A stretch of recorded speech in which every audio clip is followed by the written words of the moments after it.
दोस्तों, बहुत समय पहले की बात है। किसी नगरी में एक युवक रहा करता था। वह युवक बहुत ही शर्मीला था। वह इतना शर्मीला था कि जब भी उसके सामने कोई नया व्यक्ति आ खड़ा होता तो वह उससे बात तक नहीं करता था। यहां तक कि जिन्हें वह जानता था, पहचानता था, उनसे भी बात करने में उसे बहुत शर्म आया करती थी। वह उनसे भी ठीक से बात नहीं कर पाता था और अपनी इस समस्या के कारण वह खुद ही बहुत परेशान रहता था, क्योंकि वह अपने जीवन में कुछ कर ही नहीं पा रहा था। धीरे धीरे समय बीतता गया और समय बीतने के साथ साथ उस युवक की शर्म आने की आदत भी बढ़ती चली गई, जिस कारण वह अत्यधिक निराश रहने लगा, परेशान रहने लगा, चिंतित रहने लगा। उसे यह समझ नहीं आ रहा था कि वह अपनी इस समस्या से किस तरह से छुटकारा पाए। उसके घर वाले भी अब उसकी इस समस्या को लेकर बहुत चिंतित रहने लगे थे। वे सोचते थे इसका क्या होगा, या अपने जीवन में कुछ कर पाएगा भी या नहीं। जब भी वह कहीं पर काम के लिए जाता तो लोग उसके इस सीधेपन का फायदा उठाते, उसे परेशान करते। वह कुछ ज्यादा कह नहीं पाता था, जिस कारण उसे कोई कुछ भी कह देता और वहां से चला जाता। इन्हीं सब कारणों की वजह से उसका मन कहीं भी किसी भी काम में नहीं लगता। वह हर काम को कुछ ही दिनों में छोड़ दिया करता। उसके मन में बहुत कुछ चल रहा था। उसके मन में विचारों के तूफान उठ रहे थे। वह सबसे बहुत कुछ कहना चाहता था, लेकिन अपनी इस आदत के कारण वह किसी से कुछ नहीं कह पा रहा था। वह अंदर ही अंदर घुटता जा रहा था। सारे विचार, सारी बातें उसके मन में ही दबी पड़ी थी, लेकिन कभी भी वह किसी से भी अपने मन की बात नहीं बताता था। जब छोटा सा बच्चा था तब उसे लोग बहुत पसंद करते थे। उसकी इस आदत को भी लोग सराहते थे, लेकिन इसी आदत की वजह से जब वह बड़ा हो गया, युवा हो गया, तो इसी आदत के कारण उसे अपना जीवन जीने में भी अत्यधिक परेशानियां उठानी पड़ रही थी। और वह युवक भी अपनी इस गलती के कारण बहुत परेशान रहता। अपनी इस एक आदत से छुटकारा पाना चाहता था। वह चाहता था कि वह लोगों से अपने मन की बात खुलकर कह पाए। वह जो कुछ करना चाहता है, जो कुछ कहना चाहता है, वह सबसे वह खुलकर कह सके, कर सके। लेकिन जब भी कोई दूसरा उसके सामने आता तो उसकी जुबान मानो खुलती ही नहीं। यहां तक कि वह अपने माता पिता के सामने भी ठीक से बात नहीं कर पाता था। केवल उसके कुछ मित्र थे जिनसे वह अपने मन की बात कर पाता था। जब भी वह किसी बात का जवाब देता तो लोग उसकी हंसी उड़ाते, उसका मजाक बनाते। लोग कहते कि आज तो तेरे मुंह में भी जबान आ गई है। यह समस्या दिन ब दिन बढ़ती चली जा रही थी और इस समस्या के कारण अब उसके पिता भी अत्यधिक चिंतित रहने लगे थे। वह चाहते थे कि उनका बेटा भी दूसरों के सामने अपने मन की बात रख सके, लेकिन एक दिन जब अपने उस बेटे को दूसरों के सामने शर्मिंदा होता हुआ देख रहे थे, तभी उन्हें बहुत क्रोध आया और वह अपने बेटे को खरी खोटी सुनाने लगे। उन्होंने उसे इतना डांट दिया कि वह युवा लड़का अत्यधिक क्रोधित हो गया और वहां से बिना कुछ कहे वह वहां से चला गया। शाम हो चुकी थी और अब तक उनका बेटा घर नहीं लौटा था। माता और पिता दोनों बड़े ही चिंतित थे। वे अपने बेटे को वापस घर पर देखना चाहते थे, लेकिन युवा लड़का तो भागते भागते पहाड़ की चोटी पर जा पहुंचा था। वह वहां से नीचे की ओर झांक रहा था और ईश्वर से कह रहा था, हे भगवान, आपने मुझे ऐसा क्यों बनाया? लोग मेरा मजाक उड़ाते हैं, लोग मेरी हंसी उड़ाते हैं। जब मैं इस दुनिया में अपने मन की बात रख ही नहीं सकता, मैं किसी से कुछ कह ही नहीं सकता, तो फिर मैं इस जीवन को जीकर क्या करूंगा? जब भी मैं किसी से कुछ कहने की कोशिश करता हूं तो लोग मेरा मजाक बनाते हैं, मेरी हंसी उड़ाते हैं। यहां तक कि वह मुझसे कुछ भी कहकर चले जाते हैं और मैं उनका जवाब नहीं दे पाता। ऐसा जीवन जीकर मुझे क्या मिलेगा? इसलिए मैं तेरे पास आ रहा हूं। इतना कहकर जैसे ही वह युवक कूदने की तैयारी कर रहा था कि तभी पीछे से आवाज सुनाई पड़ी, बेटा, जान देना तो बहुत आसान है, लेकिन इस जान को तुम वापस नहीं पा सकोगे। जैसे ही यह आवाज उसके कानों में पड़ी, वह पीछे मुड़कर देखने लगा। उसने जैसे ही पीछे मुड़कर देखा, उसने पाया कि एक बौद्ध भिक्षु उसके पीछे खड़े हैं। उन्हें देखकर वह डर सा गया और अपने कदम पीछे खींच लिए और चुपचाप वहां पर खड़ा हो गया। अपनी आदत के कारण वह उनसे कुछ कह नहीं पा रहा था। तभी बौद्ध भिक्षु उस युवक से कहते हैं, बेटा, क्या बात है? आखिर तुम यहां पर क्या कर रहे हो और तुम अपने इस जीवन को क्यों समाप्त करना चाहते हो? यह अनमोल जीवन बहुत कम लोगों को नसीब होता है और तुम्हें यह जीवन व्यर्थ लगता है। इस पर वह युवक कहता है, नहीं नहीं, कुछ नहीं, मैं तो बस यहां पर खड़ा होकर देख रहा था। तभी बौद्ध भिक्षु उस युवक से कहते हैं, बेटा, मैं जानता हूं कि तुम यहां पर क्या करने आए थे। तुम मुझसे कुछ नहीं छुपा सकते, लेकिन मैं चाहता हूं कि तुम अपनी समस्या मुझसे खुद बताओ, तभी मैं उसका समाधान तुम्हें बता पाऊंगा। यदि तुम चाहते हो कि कोई तुम्हारी मदद करे तो उसके लिए पहले तुम्हें ही आगे बढ़ना होगा। यदि तुम चाहते हो कि मैं तुम्हारी समस्या का समाधान करूं तो तुम्हें मुझे अपनी समस्या बतानी होगी, वरना मैं कुछ नहीं कर सकूंगा। उन बौद्ध भिक्षुओं की यह बात सुनकर वह युवक कहता है, नहीं नहीं, मैं ठीक हूं, मैं सच कह रहा हूं। उस युवक की यह बात सुनकर बौद्ध भिक्षु उस युवक से कहते हैं, ठीक है बेटा, यदि तुम नहीं चाहते कि मैं तुम्हारी मदद करूं तो कोई बात नहीं, मैं तुम्हारी बात पर विश्वास कर लेता हूं। लेकिन तुम्हें भी मेरी एक बात पर विश्वास करना चाहिए कि मैं तुम्हारी मदद के लिए ही यहां पर आया हूं। तुम चाहो तो तुम अपनी समस्या मुझे बता सकते हो और मैं तुम्हारी इस समस्या का समाधान भी अवश्य करूंगा। इसका जवाब देते हुए युवक उन बौद्ध भिक्षु से कहता है, नहीं नहीं, मैं ठीक हूं, आप जाइए। इस पर वह बौद्ध भिक्षु उस युवक से कहते हैं, ठीक है बेटा, यदि तुम चाहते हो कि मैं यहां से चला जाऊं तो मैं यहां से चला जाता हूं, लेकिन मेरी एक बात याद रखना, मेरे जाने के बाद मैं तुम्हारी कोई मदद नहीं कर पाऊंगा और हो सकता है कि तुम्हारी मदद के लिए कोई और आगे भी ना आए। इतना कहकर बौद्ध भिक्षु पीछे की ओर मुड़े और अपने मार्ग में आगे बढ़ने लगे। वो युवक वहीं पर खड़ा होकर यह सब देख रहा था। जैसे ही वह कुछ दूर पहुंचे तभी उस युवक ने जोर से आवाज लगाई, हे गुरुदेव, मेरी समस्या बहुत बड़ी है, क्या आप उसका समाधान कर सकेंगे? क्या आप मुझे उसका समाधान दे सकेंगे? यह सुनकर बौद्ध भिक्षु वहीं पर खड़े हो गए। पीछे मुड़कर उन्होंने उस युवक की बात का जवाब देते हुए कहा, बेटा, इस दुनिया में कोई भी ऐसी समस्या नहीं है जिसका कोई समाधान न हो। यदि तुम मुझे अपनी समस्या बताओगे तो मैं उसका समाधान अवश्य करूंगा। तभी वह युवक उन बौद्ध भिक्षु से अपनी समस्या बताते हुए कहता है, गुरुवर, मेरी एक बहुत बड़ी समस्या है कि मैं शर्मीला हूं, जिस कारण मैं किसी से कोई बात नहीं कर पाता। यहां तक कि मैं अपने मन की बात भी किसी को नहीं बता पाता। जब भी मैं किसी से बात करने की कोशिश करता हूं तो लोग मेरा मजाक उड़ाते हैं, मेरी हंसी उड़ाते हैं। जब भी मुझे कोई खरी खोटी सुनाता है, उल्टी सीधी बातें करता है, तो मैं उनका जवाब नहीं दे पाता। मैं लोगों की तरह चालाक बनना चाहता हूं, लोगों की तरह बातों का जवाब देना चाहता हूं, अपने मन की बात करना चाहता हूं। मैं इस दुनिया के साथ कदम से कदम मिलाकर आगे बढ़ना चाहता हूं। क्या इसका कोई समाधान है? उन भिक्षु ने उस युवक की सारी बातें ध्यानपूर्वक सुनी और फिर जवाब देते हुए कहते हैं, बेटा, जरूरत से ज्यादा शर्मीला होना, इसका अर्थ यह है कि तुम्हारे अंदर कोई डर है जिसे तुम पहचान नहीं पा रहे, जिस कारण उसका समाधान करने में भी असमर्थ हो। शर्म करना अलग बात है और डरना अलग। जब हमारे भीतर डर होता है तब हम कहीं भी, किसी से भी कोई भी बात नहीं कर सकते। हमें चारों तरफ केवल डर ही नजर आता है और हम हर जगह से डरते ही रहते हैं, लेकिन इसे शर्माना नहीं कहते। शर्म तो बस एक हद तक तुम्हें चुप रख सकता है। फिर वह बौद्ध भिक्षु उस युवक से कहते हैं, बेटा, तुम सबसे अधिक किससे शर्माते हो? युवक इसका जवाब देते हुए कहता है, गुरुवर, मुझे अपने पिता से बात करने में बहुत शर्म आती है, मैं उनके सामने कुछ बोल ही नहीं पाता। तभी वह बौद्ध भिक्षु उस युवक से कहते हैं, अच्छा, तो यह बताओ, जब तुम अपने पिता से बात कर रहे होते हो या फिर बात करने का प्रयास करते हो तो तुम्हारे मन में कैसे ख्याल आते हैं?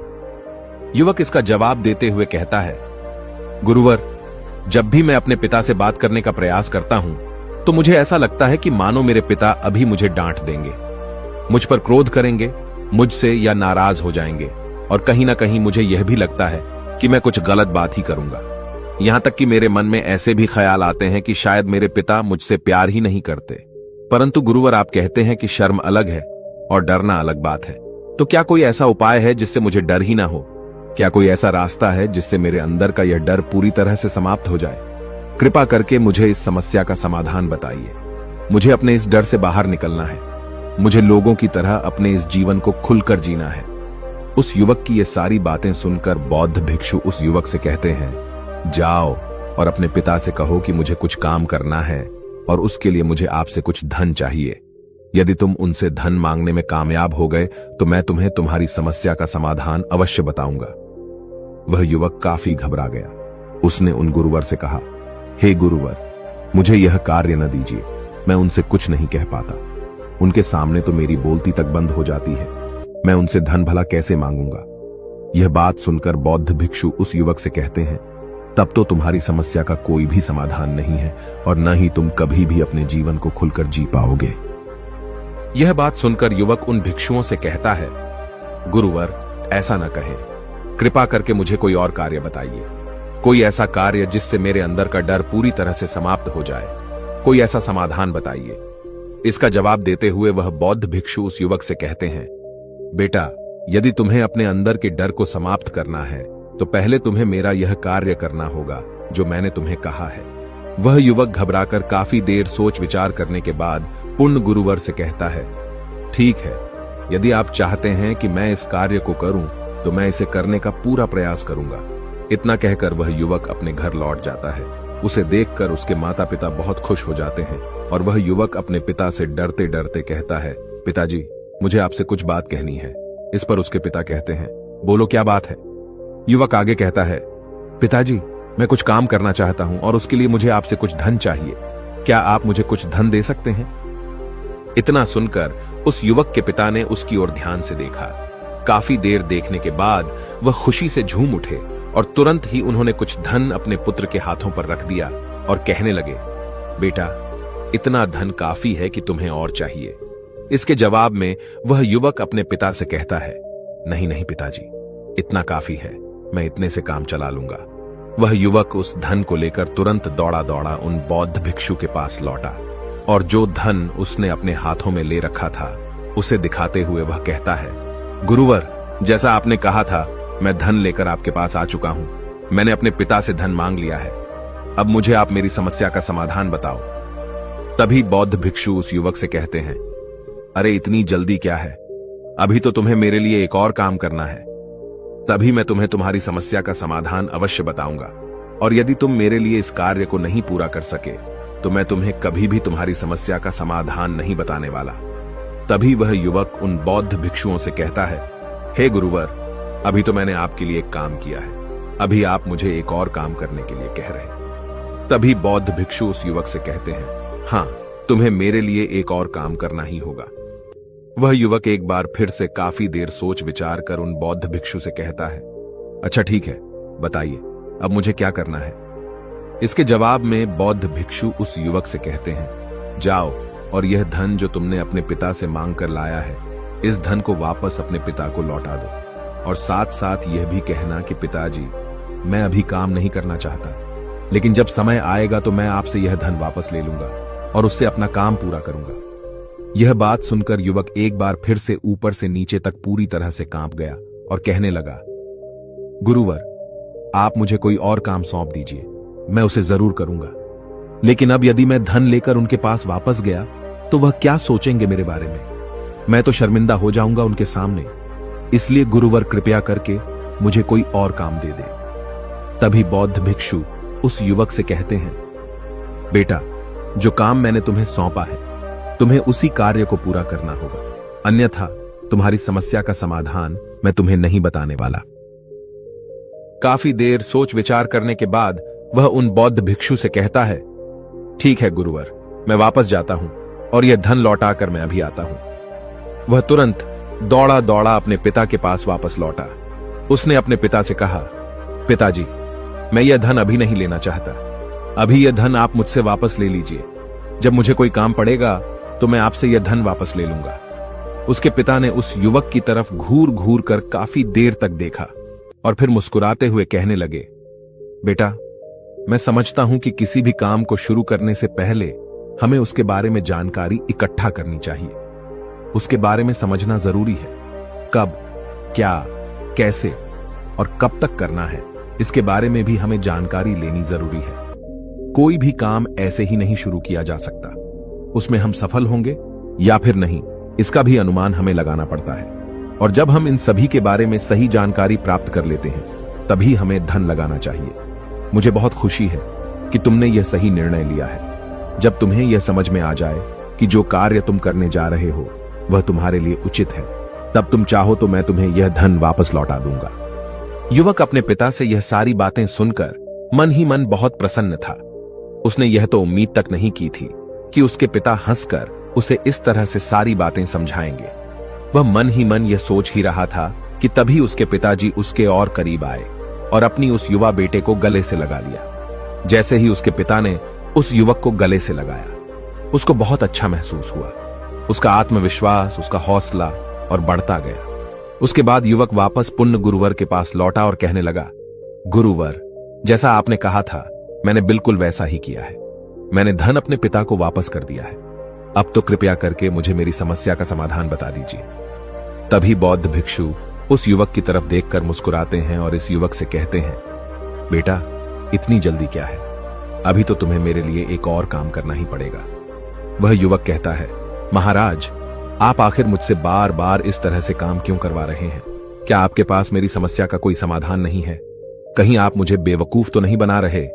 जिस तरह से लोग मुझे बेवकूफ बनाते हैं, क्या आप भी मेरे साथ वही तो नहीं कर रहे? आपने कहा, जाओ अपने पिता से पैसे मांग कर लाओ। मैंने पैसे मांग कर लाए। आपने फिर कहा, जाओ ये पैसे अपने पिता को लौटा कर आओ। मैंने आपके कहे अनुसार बिल्कुल वैसा ही किया और अब आप कह रहे हैं कि मैं आपके लिए एक और काम करूं। नहीं, ये मुझसे नहीं होगा। तभी बौद्ध भिक्षु उस युवक की तरफ देखकर मुस्कुराते हैं और कहते हैं, बेटा, बस यह आखिरी काम है और यह बहुत सरल भी है। तुम जैसे ही इस कार्य को पूरा करोगे, मैं तुम्हें वचन देता हूं कि मैं तुम्हारी समस्या का समाधान तुम्हें अवश्य बताऊंगा। इस पर वह युवक फिर से एक बार सोच विचार करता है और उन बौद्ध भिक्षु से कहता है, ठीक है, लेकिन यह आखिरी काम जो मैं आपके लिए करूंगा, बताइए मुझे क्या करना है? तभी बौद्ध भिक्षु एक मूर्ति निकालकर उस युवक के हाथ में थमा देते हैं। वह मूर्ति दिखने में बहुत ही साधारण सी थी, लेकिन वह बौद्ध भिक्षु उस युवक से कहते हैं, बेटा, तुम्हें इसे बाजार में ले जाना है, इसे बेचना है और इसके बदले में तुम्हें 100 सोने के सिक्के लेकर आने हैं। जब तुम यह करने में सफल हो जाओगे, तभी मैं तुम्हें तुम्हारी समस्या का समाधान तुम्हें बता पाऊंगा। वह युवक उस मूर्ति को अपने हाथ में लेकर बड़े ही गौर से देखता है और उन बौद्ध भिक्षुओं से कहता है, हे गुरुवर, यह तो बड़ी ही साधारण सी मूर्ति लग रही है, मानो मिट्टी की बनाई गई हो। इसके लिए भला 100 सोने के सिक्के मुझे कौन देगा? कहीं आपका माथा फिर तो नहीं गया है? इसके 1 या 2 सोने के सिक्के मिल जाए वही बहुत है, लेकिन इसके लिए 100 सोने के सिक्के कोई नहीं देगा। तभी बौद्ध भिक्षु उस युवक से कहते हैं, बेटा, मैंने जो तुम्हें काम सौंपा है, यदि तुम उसे पूरा करोगे तभी तुम्हें तुम्हारी समस्या का समाधान मिल पाएगा, अन्यथा तुम चाहो तो अपने घर लौट सकते हो। फिर से वही अपने पुराने जीवन में, जहां लोग तुम्हारा मजाक बनाते हैं, लोग तुम्हें डराते हैं, सताते हैं। मैं तुम्हें यहां अपने डर को निकलने में तुम्हारी मदद कर रहा हूं। तुम मेरे यह काम करके अपने डर को धीरे धीरे भगा पाओगे। मेरे इस काम को पूरा कर दो, तुम्हें सब समझ आ जाएगा। वह युवक उन बौद्ध भिक्षुओं की बात सुनकर मन ही मन यह विचार करता है कि मुझे तो मेरी समस्या का समाधान किसी भी हालत में चाहिए, जिस कारण वह उस मूर्ति को उठाकर बाजार की ओर चल पड़ता है। बाजार पहुंचकर वह एक जगह चुपचाप उस मूर्ति को लेकर खड़ा हो जाता है और इंतजार करने लगता है कि कोई आएगा और उसे उस मूर्ति के बारे में पूछेगा और तब वह उस मूर्ति के लिए 100 सोने के सिक्के की मांग करेगा। देखते ही देखते काफी समय बीत गया, लेकिन अभी तक उसके पास कोई भी व्यक्ति नहीं आया था। उसने आसपास देखा तो लोग चिल्ला चिल्ला कर अपने सामानों को बेच रहे थे, जोर जोर से आवाज लगा रहे थे। उसने भी सोचा, यदि मुझे अपनी इस मूर्ति को बेचना है तो मुझे भी जोर जोर से आवाज लगानी होगी। उस युवक ने चिल्लाना शुरू किया, लेकिन वह इतनी जोर से नहीं चिल्ला पा रहा था। उसकी आवाज उसे खुद तक सुनाई नहीं पड़ रही थी, तो भला उसकी आवाज को दूसरे कैसे सुनते, जिस कारण उसे कोई भी व्यक्ति खरीदने के लिए तैयार नहीं था। धीरे धीरे शाम का समय हो चुका था और उस व्यक्ति को यह डर था कि कहीं वह बौद्ध भिक्षु वहां से कहीं चला न जाए, अन्यथा उसे उसकी समस्या का समाधान कौन देगा। यह सोचकर उसने जोर जोर से आवाज लगानी शुरू की कि 100 सोने के सिक्के में यह मूर्ति ले लो। उसकी आवाज सुनकर लोग उसके पास आने लगे और उससे यह सवाल करने लगे, इस मूर्ति में ऐसा क्या है जो तुम इसके लिए 100 सोने के सिक्कों मांग रहे हो? इसके अंदर ऐसा कुछ तो खास होगा ही। युवक काफी देर सोच विचार कर उस युवक से कहता है, नहीं नहीं, मुझे कुछ नहीं पता, मैं तो बस यह मूर्ति यहां पर बेचने आया हूं। तभी उसमें से एक युवक उस युवक से कहता है, अगर ऐसी बात है तो इस मूर्ति को कोई नहीं खरीदने वाला। आखिर इस मूर्ति में ऐसा क्या खास है जिसके लिए तुम सोने के सिक्के की मांग कर रहे हो? यह तो तुम्हें बताना ही पड़ेगा। धीरे धीरे कई लोग उसके पास आए और सभी ने बस एक ही सवाल किया, आखिर इस मूर्ति में ऐसा क्या खास है, ऐसी क्या बात है जिसके लिए तुम सोने के सिक्के की मांग कर रहे हो? उस युवक ने से बातचीत की, उन्हें समझाने की कोशिश की, कई प्रयत्न किए, लेकिन कोई भी उस मूर्ति को 100 सोने के सिक्के देकर खरीदने के लिए तैयार नहीं था। वह निराश हो गया। उसे कुछ समझ नहीं आ रहा था कि वह क्या करे। तभी बाजार में उसने देखा कि कुछ लोग अपने सामानों की खासियत बता रहे हैं। उसे बेचने के लिए उसकी खास खास बातों के बारे में लोगों को समझा रहे हैं। यह देखकर उसने भी सोचा कि मुझे भी इस मूर्ति की कुछ खासियत लोगों को बतानी होगी। उसने फिर एक बार जोर जोर से आवाज लगानी शुरू की। समस्या का समाधान निकालने वाली मेरी गुरु की इकलौती मूर्ति, जो इस दुनिया में केवल एक ही है, जिसके पास भी यह मूर्ति होगी, उसके घर में कोई समस्या नहीं होगी। यह मूर्ति उस समस्या का समाधान तुम्हें अवश्य बताएगी। यह सुनकर लोग उसके पास पहुंचने लगे और उसे यह सवाल करने लगे, क्या सच में यह मूर्ति जिसके पास होगी उसके पास कोई समस्या नहीं होगी? क्या सच में यह सभी समस्याओं का समाधान करती है? इसका जवाब देते हुए युवक कहता है, हाँ, सभी समस्याओं का समाधान कर देती है।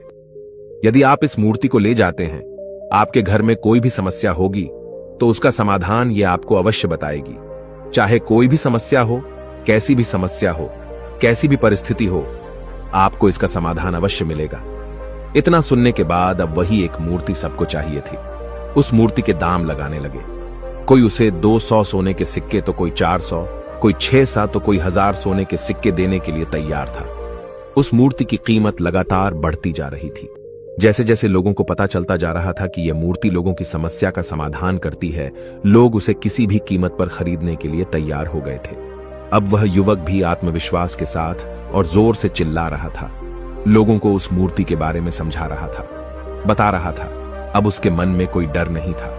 वह लोगों को उस मूर्ति के बारे में पूरे आत्मविश्वास के साथ, बिना घबराए, उस मूर्ति की खासियत बताने में लगा हुआ था, जिस कारण लोग उस पर भरोसा कर रहे थे। और वह भरोसा लोगों की नजरों में नजर भी आ रहा था। जैसे जैसे अंधेरा होता गया, लेकिन लोगों की भीड़ मानो कम होने का नाम ही नहीं ले रही थी। लोग उस मूर्ति को खरीदना चाहते थे। उस युवक ने जोर से आवाज लगाई कि मुझे क्षमा करें, यह मेरे गुरु की मूर्ति है और मैं इसे बेचना नहीं चाहता। इतना कहकर वह युवक उस मूर्ति को लेकर वापस खाली हाथ लौट आया और उन गुरुवर के पास पहुंचा और उन गुरुवर से कहने लगा, हे गुरुदेव, आपका बहुत बहुत धन्यवाद। इस मूर्ति ने मेरी समस्या का समाधान कर दिया। मुझे समझ में आ गया कि मेरी क्या समस्या थी। हालांकि मैं इसे बेचकर सोने के सिक्के तो आपके लिए नहीं ला पाया, लेकिन मुझे मेरी समस्या का समाधान अवश्य मिल गया। आपका बहुत बहुत धन्यवाद। इस बात को सुनकर बौद्ध भिक्षु उस युवक से कहते हैं, बेटा, मैंने तुम्हारी समस्या का समाधान नहीं किया है। तुमने तो खुद ही अपनी समस्या का समाधान किया। अपनी समस्या तुमने खुद ही सुलझाई है। तुम्हारे मन में हजारों सवाल थे। मैं यह करूंगा तो लोग क्या कहेंगे, मेरे बारे में क्या सोचेंगे? यदि मैं अपना मुंह खोलूंगा तो लोग मेरे पर हंसेंगे। यदि मैंने मुंह खोला तो मैं कुछ गलत ही करूंगा। ऐसे कई सारे विचार तुम्हारे मन में थे। ऐसे कई सारे डर तुमने अपने मन में पाल रखे थे। लेकिन जब इस मूर्ति के बेचने के दौरान तुमने उन हजारों लोगों का सामना किया, उनके सामने खुलकर अपनी बात रखी, उनके सामने खुलकर वह कहा जो तुम्हें कहना था, तो तुम्हारे मन का डर खुद खुद समाप्त हो गया। जिसे तुम शर्माना कहते थे, वो अपने आप ही तुम्हारे भीतर से कहीं गायब हो गया। युवक अपने गुरु की यह बात सुनकर अपने गुरुवर से कहता है, गुरुवर, आप सही कहते हैं। आपने आज मेरे मन में वो विश्वास जगा दिया है जिसे मैं अब अपने जीवन में कुछ भी हासिल कर सकता हूं। आपका बहुत बहुत धन्यवाद। डर को धीरे धीरे खत्म करने से ना ही आपको शर्म आएगी और ना ही डर लगेगा। और जब आपके भीतर का डर हमेशा के लिए समाप्त हो जाएगा, तो आप अपने जीवन में जो भी कुछ करना चाहते हैं, जो भी कुछ पाना चाहते हैं, उसका रास्ता आपके लिए पूरी तरह से साफ हो जाएगा और आप अपने मार्ग पर तेजी से आगे की ओर बढ़ने में सक्षम भी हो जाएंगे। इसलिए लोग क्या कहते हैं, क्या कहेंगे, ये सब छोड़ दीजिए और खुद पर विश्वास कीजिए, क्योंकि आप ही हैं जो अपने इस डर का सामना कर सकते हैं। अगर आप किसी ऐसे व्यक्ति को जानते हैं जो हर वक्त शर्माता है या अपनी बात खुलकर लोगों के सामने नहीं रख पाता, तो ये वीडियो उनके साथ शेयर करना ना भूलें। दोस्तों, उम्मीद है कि आपने आज के इस वीडियो से जरूर कुछ न कुछ सीखा होगा। ऐसी ही ज्ञान से भरपूर कहानियां सुनने के लिए सब्सक्राइब करें। और दोस्तों, हमें काफी सारे कमेंट्स आए हैं ये पूछते हुए कि हम कहानियां कहां से लेते हैं। हमने इस बारे में सोचकर अपने मेंबर्स को ये कहानियां देने का फैसला किया है। तो अगर आपको कहानियां पढ़ने में इंटरेस्ट है तो प्लीज बोधि इंस्पायर्ड की मेंबरशिप ज्वाइन करें। चलिए मिलते हैं एक और वीडियो में। तब तक के लिए अपना ख्याल रखें। नमो बुद्धाय।